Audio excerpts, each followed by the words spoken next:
Yo, what's up mga kaibigan? Nalina tayo magkwentuhan. Pag-usapan natin ang dalawang 4-time champion LeBron James and Stephen Curry. Kahapon nga'y napanood natin ang arguably best game sa regular season so far. Two legendary players ang nagduelo. Ang dalawang player na kinikilala bilang mukha ng NBA for the last decade ay parehong nagpakita ng performance na tila ba nasa mga unang taon pa sila ng kanilang career. Sa LeBron nga ay nasa year 21 na at nagtala pa siya ng 36 points, career high 20 rebounds and 12 assists. Ang kanyang dalawang clutch free throws din ang tumapos sa game na ito. Habang ang 15-year veteran Stephen Curry ay gumawa din ng 46 points and 7 assists with 9 3-pointers. Kasama din dyan ang ilang clutch baskets, including ang layup to send the game sa overtime at potential game winner sana bago maipasok na LeBron ang mga free throws sa dulo ng game.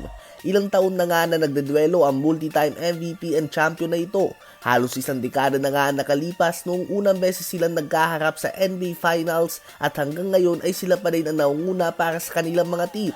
Hindi nga ito madalas mga kaibigan. Obviously, walang katulad sa LeBron sa ginagawa niya na at the age of 39 years old at sa year 21 ay ganito pa rin ang stats sa ginagawa niya. Not Jordan, not Kareem Abdul-Jabbar, Kobe, Shaq o kung sino pa man na mga all-time great ang nakagawa nito. Ganun pa man sa sobrang tindi nga ng ginagawa ni LeBron sa kanyang edad na overshadow nito ang ginagawa ni Curry ngayon. Si Curry nga ay soon to be 36 years old na. I-search nyo na lang nga ang mga stats ng mga all-time greats sa edad na ito at doon nyo makikita na talagang kakaiba din si Stephen Curry at legendary din ang kanyang pinapakita ngayon. Kaya naman ang payo ko sa inyo, mapa-fan ka man ni Curry o ni LeBron, i-appreciate mo na lang nga ang dalawang player na ito at ang rivalry nila. Dahil hindi nga natin tiyak kung kailan pa magkakaroon ulit ng player na katulad nila na magsusustain ng kanilang greatness for more than a decade or even 2 decades. Sinabi nga na LeBron na tinutulungan din nga daw siya ni Steph na mas bumata. Napupush nga daw siya nito na maging mas magaling pa and vice versa nga ito.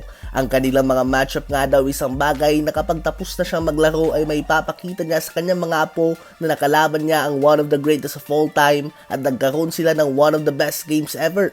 Ngayong season ay nagtatala pa din si LeBron ng 25 points, 7.5 rebounds, and 7.6 assists per game on 52.1% shooting sa field, habang si Stephen Curry naman ay 27.3 points, 4.2 rebounds, and 5 assists per game on 45% shooting sa field. Ang mga stats na ito ay mas maganda pa nga sa stats ng ibang all-time great players noong nasa kanilang prime pa sila. Ano ba masasabi nyo sa pinapakita ng dalawang legendary players na ito ngayong season at sa kanilang edad? I-comment yan sa baba at aking babasahin yan. Huwag kakalimutan na mag-like, mag-subscribe at i-hit ang notification bell for more updates at kwentuhan. Maraming salamat po sa suporta nyo sa ating channel.